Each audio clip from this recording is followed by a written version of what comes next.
Okay. Another technique is just when we use the Cartesian vector formulation to determine your moment. So in here, we need to use the cross product of this vector. Okay.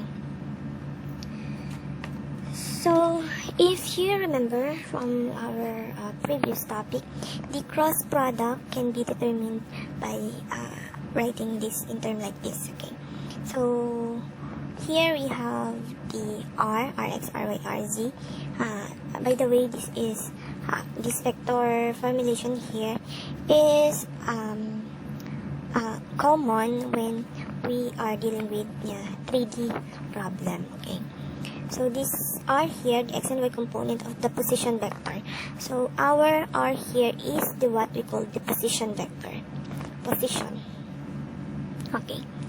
So instead of moment like force times distance, then in this vector Cartesian vector formulation, instead of measuring the moment arm, we represent this moment arm using letter r as position vector.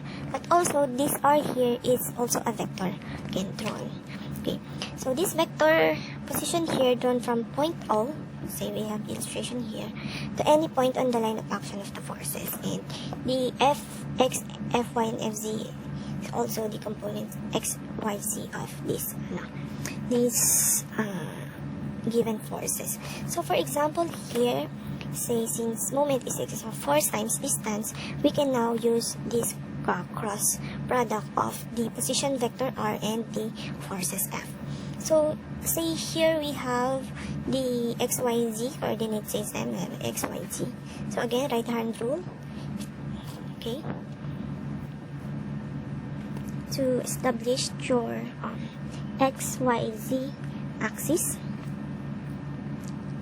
Again, if let's say this is our xyz axis using our right hand rule. Again, this is our x, y, and always z. So whatever the rotation must be, or it must follow the right hand rule, which is this is the x, y, and z.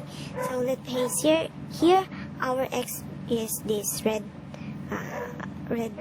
axis here, and y is our black, and z is our gray. So but based from our illustration, they tilted or rotated this x, y, z. Again, this is x, red, y, black, and z. So if our z here is just like there, this is now iz, then our red line here, which is our x, must be going here, and our y must be going there. So again, whatever or whichever your x, y, z position, it must follow the right hand rule. Okay, but normally it is written in terms of x, y, and z. But here in our sample, our z is here. So our x is going to this direction, and our y is going to this direction. Okay, but also it follows the right hand rule, which is this is our x, y, and z. Okay, so what if we have here your let's say this is your object represented by r, and there's a force pulling this object. So what will be the moment at this point, at point 0 or at point O? So this equation here only says that using the vector formulation, we can now solve this moment by multiplying its vector position. This is the distance from our point O here to our force, and this is called the vector position. Okay, and then force acted upon this body is given by F. So it has a Fx, Fy, and Fz component.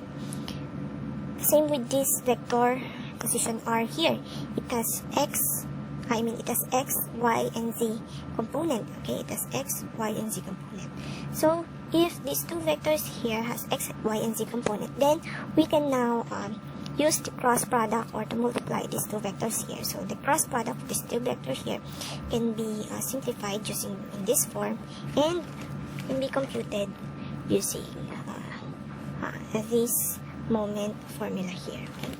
Okay, again, to determine the I component, we have to do a form like this, the ry fz minus rz ry. And if we need to determine the j component, it is always put negative sign here times the rx fz minus the rz fx, then plus k. Let's just cover the k component. We have rx times fy minus, going to this direction, ry z.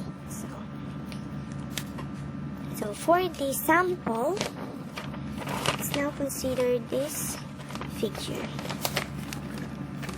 But since we're running out of time, let's discuss this problem on our next video.